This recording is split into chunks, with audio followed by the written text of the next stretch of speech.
என்றும் நான் செல்ல மாட்டேன்.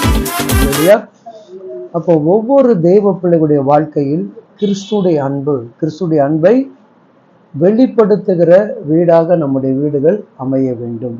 அல்லேலூயா. இன்றைக்கு நிறைய வீட்டுக்குள்ள இயேசு இருக்கிறாரா இல்லையான்றது தெரியல. யார் இருக்காரு? அல்லேலூயா. இயேசு இருக்கிற வீட்டில் தான் பார்த்தீங்கன்னா நிறைய எல்இடி டிவி, நிறைய இது என்ன இருக்கும், மொபைல் அடிக்க நிறைய இருக்கும். இயேசு இருக்கிற வீட்டில் தான் என்ன இருக்கும், நிறைய உலகத்துடைய காரியங்கள் அதிகமாக இருக்கும். அல்லேலூயா.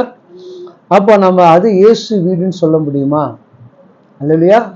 ஆண்டவருடைய நோக்கத்தை நீங்கள் அறியணும். தேவ ஆலயத்துக்குள் அவர் கடந்து போகும் பொழுது தேவ ஆலயத்தில் என்ன பண்ணாங்களாம், எல்லாரும் என்ன பண்ணாங்க, விற்று கொண்டு இருந்தார்கள். உடனே அவர் என்ன பண்ணாருங்க, என்னுடைய வீட்டை கள்ள குகையாக மாற்றாதீர்கள் சொல்லிட்டு சவுக்கு எடுத்து என்ன பண்ணாரு, அடிச்சு எல்லா பொருட்களும் என்ன பண்ணாருங்க, தட்டி விட்டார். அல்லேலூயா. இன்றைக்கு நம்முடைய தேவன் அப்படி இறங்கி நம்ம வீட்டுக்குள்ள வந்தா எத்தனை மொபைல் எத்தனை எல்இடி உடையன்றது நமக்கு தெரியாது இல்லையா? இல்லையா? காலங்கள் கடந்திருக்கலாம், தலைமுறைகள் மாறி இருக்கலாம், டெக்னாலஜி மாறி இருக்கலாம், உன்னுடைய மொபைல் தோற்றங்கள் மாறி இருக்கலாம், உன்னுடைய இருதயம் தோற்றம் கூட நம்ம இருக்கலாம் மாறி இருக்கலாம், இல்லை சூழ்நிலையே நமக்கு பெரிய மாற்றங்களை கொண்டு வந்திருக்கலாம். ஆனால் மாறாத ஒருவர் நம்முடைய ஆண்டவராகிய இயேசு கிறிஸ்து ஒருவர். ஏன் நம்முடைய வாழ்க்கையில் செபிக்கும் போது ஒரு மாற்றம் ஏற்படலை இல்லையா? அப்போ ஒவ்வொரு பிள்ளைகளுடைய வாழ்க்கையில பிரச்சனை எங்க இருக்குது, பிரச்சனை எங்க இருக்கிறது, எந்த வடிவத்துல பிரச்சனை வருகிறது, அதை முதலாவது நம்ம என்ன பண்ணுங்க, அறிந்து கொள்ள வேண்டும். எடுத்துக்கொள்வோம். ஏசாயா 59ஆம் அதிகாரம் 2வது வசனங்களை நாம் வாசிப்போம். ஏசாயா 59:2 நாம் வாசிப்போம். உங்களுடைய அக்கிரமங்களே உங்களுக்கும் உங்களுடைய தேவனுக்கு நடுவாக. ஓகே, அது அப்புறமா படிக்கலாம். யாருடையதுங்க? ஆண்டவருக்கும் நமக்கும் எங்கு பிரிவினை வருதான், நம்முடைய அக்கிரம் என்ன பண்ணுதுங்க, இயேசு கிறிஸ்துவோடு கூட சேர விடாதபடி அது என்ன பண்ணுதுங்க, பிரிவினைக்கு உருவாக்குகிறது இல்லையா? இப்போ நல்லா கவனிச்சு பாருங்க. ஒரு வீட்டுக்குள்ள ஒரு பிரச்சனை ஏன் வருது, கணவன் மனைவி பிள்ளைகளுக்கு ஏன் பிரச்சனை வருது, அவங்களுக்குள்ள இருக்கக்கூடிய அந்த அக்கிரமம் என்ன பண்ணுதுங்க, பெரிய போர்க்களமாக அது மாறுகிறது, பெரிய பிரச்சனை என்ன பண்ணுதுங்க, அது ஏற்படுத்துகிறது. அப்போ ஒவ்வொரு தேவ பிள்ளைகளுடைய வாழ்க்கையிலும் நெருக்கடி நேரங்கள், உபத்திர நேரங்கள், பாடுகளின் நேரங்கள், வேதனை நேரங்களில நாம் யாரோடு கூட பயணித்து கொண்டிருக்கிறோம், நாம் யாரோடு கூட இருக்கிறோம். அல்லேலூயா. சில நேரங்களில் மனிதர்கள் நமக்கு கூட இருக்கிற போலவே இருக்கும், மனுஷங்க நம்ம கூட இருக்கிற போல இருக்கு. இங்க வந்து அல்லேலூயா. கவனிங்க, தேவனிடத்தில் சேர விடாதபடி நமக்குள் இருக்கக்கூடிய இந்த அக்கிரமம் என்ன பண்ணுதுங்க, பிரிவினை கொண்டு வருது. சரி, அக்கிரமம்னா என்ன? அக்கிரமம்னா என்ன? அநியாயமா செய்யறடா, மனசாட்சியே இல்லாம என்ன பண்றடா சொன்னமா? யார பார்த்து? வீட்டுல இருக்கிறவங்களை பார்த்து சொன்ன இல்லையா? உன் வீட்டுக்குள்ள இருக்கிறவங்களை பார்த்து நீ சொல்லும் போது உனக்கு அவருக்கு என்ன வந்துருது இல்லையா? அப்போ இவர்கிட்ட நீ போனா உனக்கு எனக்கு எப்படி இருக்கணுமா, அக்கிரமம் இல்லாதபடி. அல்லையா? அதுல நீங்க பாத்தீங்கன்னா ஏசாயா 53 ரொம்ப அழகா தெளிவா சொல்லும். அங்க எடுத்து நீங்க வாசித்து பாருங்க. 5வது வசனம், நம்முடைய மீறுதல் நிமித்தம் அவர் காயப்பட்டு. யாருடைய அக்கிரமங்க? இங்க என்ன சொல்லப்படுது, உங்கள் அக்கிரமமே உங்களுக்கும். இங்க நம்முடைய அக்கிரமத்தினால அவர் என்ன பண்றாரு, நொறுக்கப்படுறாரு. யாருங்க? இயேசு கிறிஸ்து உனக்காக எனக்காக பாடுகளை ஏற்றுக்கொள்கிறார். பாடுகளை ஏற்றுக்கொள்கிறார், பாடுகளை சகித்துக் கொள்கிறார். அல்லேலூயா. அப்ப இன்னைக்கு ஒவ்வொரு தேவ பிள்ளைகளுடைய வாழ்க்கையில வரக்கூடிய பிரச்சனைகளை உன்னால என்ன பண்ண சகிக்க முடியல. அப்போ நம்மை நல்லா இருந்து பார்க்கிற ஒரு முகமுகள் உண்டு, நல்லா ஏன் இருக்கிறான் என்று பார்க்கிறதுக்கு ஒரு முகம் உண்டு. அல்லேலூயா. அப்ப எந்த முகம் நம்ம கிட்ட சண்டைக்கு வருதுன்னு தெரியாம நம்ம மாட்டிக்கிறோம். எந்த முகம் சண்டைக்கு வராமலே நம்ம என்ன பண்றோம், மாட்டிக்கொள்கிறோம். அதுபோல என் ஆண்டவராக இயேசு கிறிஸ்து நம்முடைய மீறுதல் நிமித்தமாக காயப்பட்டார். யாருடைய மீறுதல் நிமித்தமா? நம்முடைய நம்ம என்ன மீறிட்டோம்? எண்ணத்துல மீறிட்டோம், நிறைய காரியத்துல மீறி போயிட்டோம் இல்லையா? கீழ்ப்படுகிறதே சுத்தமா அறவே கிடையாது. என்ன கிடையாது? அரை வைக்காடு மாதிரி நம்ம எப்படி இருக்கிறோம்? கீழ்ப்படியாம இருக்கிறோம். அல்லையா? கர்த்தருக்கு முதல் உகந்த காரியம் கீழ்ப்படிதல். கர்த்தருக்கு முதல் உகந்த காரியங்க கீழ்ப்படிதல். அது யாருக்கிட்ட கீழ்ப்படினுமா? எபேசியர் 6ஆம் அதிகாரம் 1, 2, 3 சற்று வாசிப்போம். பிள்ளைகளே யாருக்குங்க? யாருக்குங்க? இந்த கீழ்ப்படிந்தவங்க மட்டும் ஒரு அழில சொல்லுங்க பாக்கணும். வயசானாலும் நம்ம சொல்ல முடியாது இல்லையா? அப்போ பெற்றோர்களுக்கு முதலாவது யார் கீழ்ப்படினுமா? பெற்றோர்களுக்கு பெற்றோர்களுக்கு பெற்றோர்களுக்கு யார் கீழ்ப்படினுமா? ஆமா, பெற்றோர்களுக்கும் கர்த்தருக்குள் என்ன பண்ணுமா? கீழ்ப்படிந்து பூமியில உன் வாழ்நாட்கள் நீடித்திருக்க வேண்டும் என்று சொன்னால், எங்கங்க? பூமியில உன் வாழ்நாட்கள் முழுதும் நீடித்திருப்பதற்கும் நீ உன் தகப்பனை உன் தாயும் கனம் பண்ணுவாயாக. என்ன சொல்லப்படுது? இந்த எபேசியரை எத்தனை முறை படிச்சிருப்பீங்க? படிச்சீங்களா? பைபிள் நமக்கு என்ன சொல்லுதுங்க? வேதத்துல பாத்தீங்கன்னா ஆண்டவராக இயேசு கிறிஸ்து மரணம் பரிந்தும் கீழ்ப்படிந்தார். என்னங்க? மரணம் பரிந்தும், சிலுவையில மரணம் பரிந்தும் அவர் என்ன பண்ணாராம்? கீழ்ப்படிந்தாராம். இல்லையா? சிலுவையில தொங்குகிற ஒரு தேவ மனுஷன், ரத்தங்கள் வடிந்து ஓடிக்கொண்டிருக்கிறது, தலையில முள்முடிகள் சுமத்தப்படுகிறது, சவுக்கினால் வாரினால் அடித்து அரை நிர்வாணமாக தொங்க விட்டு வச்சிருக்கிறாங்க. அப்ப என்ன பண்ண? ஐயோ நான் என்ன பண்றேன், நீங்க சொல்றதெல்லாம் கேட்கிறேன், என்ன விட்டுடுன்னு அவர் சொல்ல. என்ன சொல்ல? இப்ப நம்மளை கட்டி வச்சாச்சு, என்ன பண்ணுவோம்? விட்டுடணுமா? ஐயா நீ சொல்றதெல்லாம் என்ன பண்ற?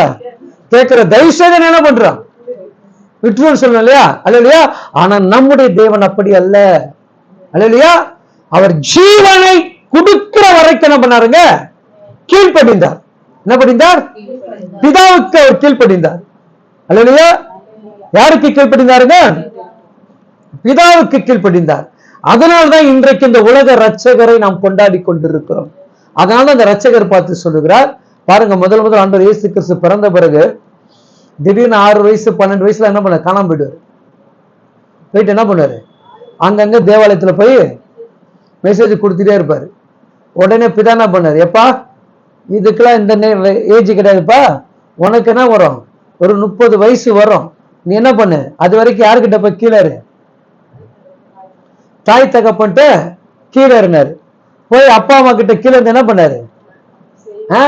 அப்பா செய்கிறது தச்சவாள் என்ன பண்ணாரு? ஆணி அடிக்கிறதும் ஆணி புடுங்குறதும் இலைச்சி கொடுக்கறதும் எல்லாத்துக்கும் யாரு உதவி செஞ்சாரு? யார் செஞ்சாரு? இன்னைக்கு அப்போ தேவனுடைய தகப்பனுக்கு கீழ்ப்படிந்து என்ன பண்ணாருங்க? தகப்பனுடைய வேலை செய்ய. அதனால சொல்லுவான், இவன் தச்சனுடைய பிள்ளை அல்லவா? யாருடைய பிள்ளை? இவன் சகோதரன் சகோதரி நம்ம கூட அல்லவா இருக்கிறாங்க. அப்போ அவர் தாய் தகப்பன்ட்ட இருக்கிற வரைக்கும் இவர் யாரும் அவங்களுக்கு தெரியல, மனிதனாக தெரியல. இந்த குடும்பத்துல ஒரு நபரா தெரிஞ்சாங்க. எப்ப இவர் தீர்க்கதரிசிகளா பேச ஆரம்பிச்சாரோ, எப்ப இவர் கண்டு சுகம் அற்புதம் நடக்குதோ, இந்த மனுஷன் தச்ச பையன் எப்படி அற்புதம் செய்யறான்? எந்த பையன் சொல்லுங்க? மீன்கார பையன் எப்படா ஊழியம் செய்யறான்? குடிச்சு குடிகார பையன் எப்படா ஊழியம் செய்யறான்? கொலை செய்து வெட்டின பையன் எப்படா ஊழியம் செய்யறான் கேட்பாங்களா? அவங்க அப்பா எப்படி இருக்கிறான், இவன் பாருப்பா ஊழியக்காரனா. அல்லையா? அப்ப தேவனுடைய பணியை நீ செய்ய ஆரம்பிச்சுட்டாலே உனக்கு அந்தஸ்து உயர்கிறது. இது உயருதுங்க. அல்லையா? அப்போ என் ஆண்டவராக இயேசு கிறிஸ்து தாய் தகப்பட்டு கீழ்ப்படிந்து சகோதர சகோதரத்தில் அன்பின் ஐக்கியமாக வாழ்ந்து காட்டினது நிமித்தம் தான் அவர் என்ன பண்றாரு, ஊழியத்துக்கு எடுத்து பயன்படுத்துறார். அதனால ஆண்டவர் சொல்லுகிறார், நீ யாருக்கு கீழ்ப்படினும், உன் தாய் தகப்பனுக்கு கீழ்ப்படினா. இப்ப ஏன்னா வாழ்ந்து காமிச்சார், அவர் வாழ்ந்து காமிச்சார். வாழாதது எதையும் தேவன் என்ன பண்ணாங்க பேசல. அவர் எதை செய்யாததை ஒண்ணு உனக்கு எனக்கு என்ன பண்ணாங்க சொல்லியா காட்டல. அல்லையா? சோதனை நான் பட்ட நீயும் சோதனைப்படுவ, நான் பரிசுத்தமா இருக்க நீ பரிசுத்தமா இருப்ப. இல்லையா? நான் விடுதலை கொடுத்தா உன்னால விடுதலை கொடுக்க முடியும். நான் அற்புதம் செய்த என்ன காட்டில மேலான நீ என்ன பண்ணுவ, அற்புதம் செய்வ. என் வார்த்தை சொன்னா பிசாசு நடுங்கும். இப்படி அவர் எதை செய்தாரோ அதை செய்யக்கூடிய மகனாக மகளாக உங்களை என்னையும் உருவாக்கி வைத்திருக்கிறார். ஆனா அவருக்கு நம்ம கீழ்ப்படுகிறோமா? யாருக்கு?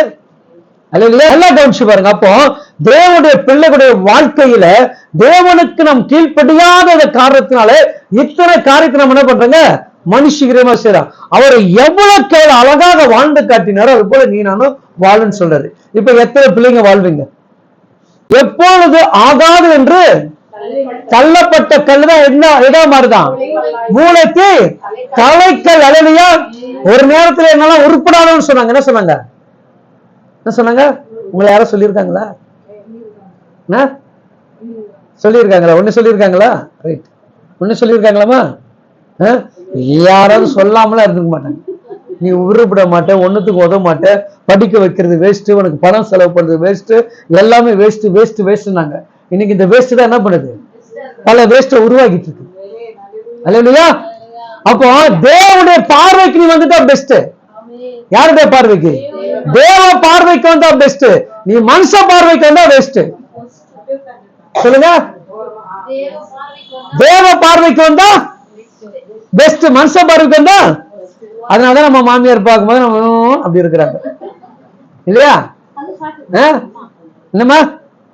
அப்படிப்பட்ட ஒரு அன்பு கூட என்னவா மாயே என்று கர்த்தர் சொல்லுகிறார். அவர் எதை செய்ய முடியும் அதை சாத்தியம் பண்ணி காமிச்சார். 100% அவர் மனுஷனாக தான் வாழ்ந்தாரு. எப்படி வாழ்ந்தாருங்க? மனுஷனா வாழ்ந்தாரு. அவருக்கு திடீர்னு பசி வந்துருச்சு. என்ன வந்துருச்சு? என்னன்னா கடவுளுக்கு எல்லாம் பசி வருமா? கடவுளுக்கு பசி வருமா? ஆனா இந்த கடவுளுக்கு பசி வந்துச்சு. எந்த கடவுளுக்கு? உங்க ஏசப்பாக்கு. யாருக்கு? நீங்க ஆராதிங்க ஏசப்பா. அவர் அப்போ கடவுளா இல்லை, அவர் யாரா இல்ல, மனுஷனாக இருக்கிறார். அப்போ பசி எடுக்கும் போது போய் அங்க பாக்குற அவருக்கு என்ன கொடுக்கல அது. அது இல்லையா? நம்ம கூட சில நேரம் பசியோடு வருவோம், பாத்துறீங்களா?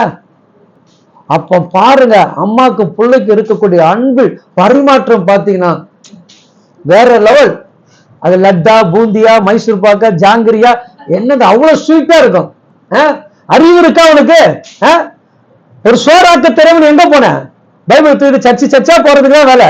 உன் பிள்ளை கஷ்டப்படுற சோறாக்க வச்சுட்டு போனியா? பல்லாறு இந்த அடி அடிக்கிறது என்ன கிடையாது, தைரியம் கிடையாது. ஏன்னா அவன் திருப்பி அடிச்சா என்ன பண்ணுவான்? அப்படிதானே? இல்லையா?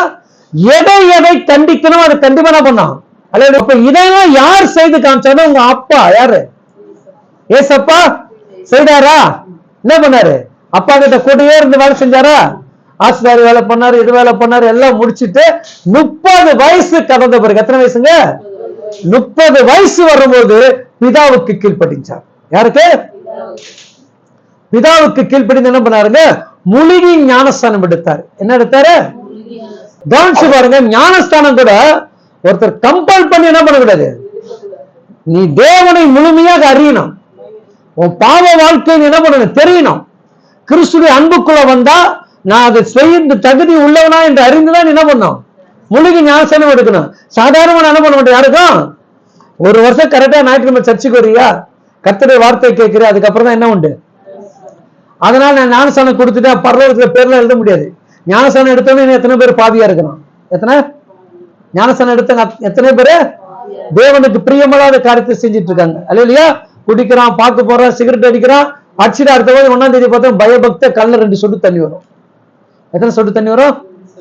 நம்ம பார்க்கும்போது என்ன ஆயிடும், எவ்வளவு தேவ பக்திப்பா, எவ்வளவு அன்புப்பா, இல்லையா? இல்லையா? அப்போ ஏன் ஆண்டவராகிய இயேசு கிறிஸ்து முழுகி ஞானஸ்நானம் எடுத்தார் என்று பைபிள் சொல்லுது. இல்லையா? இப்ப அக்கிரமம் யார் இருக்குது? கீழ்ப்படியாத, இந்த ஒரு கீழ்ப்படியாத இத்தனை இது இருக்கு இல்லையா? முடிச்சிடலாமா? இப்ப அந்த வசனத்தை மட்டும் முடிச்சிடலாம். எடுத்துங்க 57:2.